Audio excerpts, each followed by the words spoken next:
Nisu samo nišani ostali u travi, ni imena uklesana u bijelom kamenu.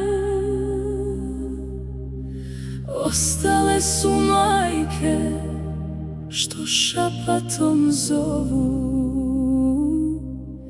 i suze što teku u nijemom vremenu.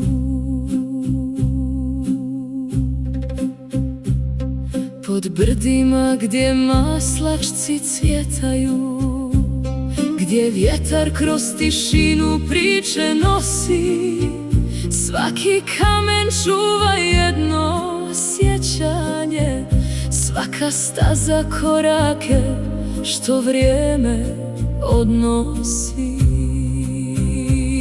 Ne pitaju me zari ko je bio jači, ni ko je imao silu i moć.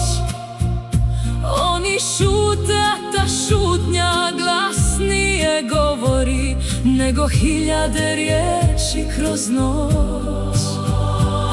Jer čovjek ne živi samo dok diše, već dok ga se srcem spominje i zna.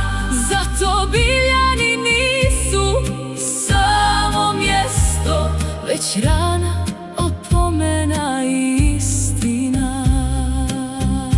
I dok bijeli cvjetovi ponovo niknu, dok proljeće prekrije doline i put, ostaje zavjet da zaborav ne pobjedi, da sjećanje nikad ne ostane nijemo i kruto.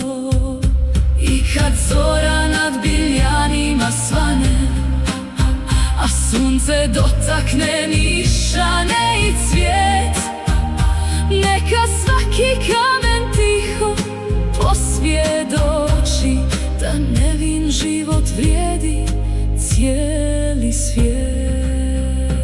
Ako nekad vjetar sa pravdom kroz Biljane prođe, nek ne zaobiđe ni tugu, ni bol, ni glas, jer istina dugo može čekati u tišini, ali sjećanje i dalje živi kroz nas.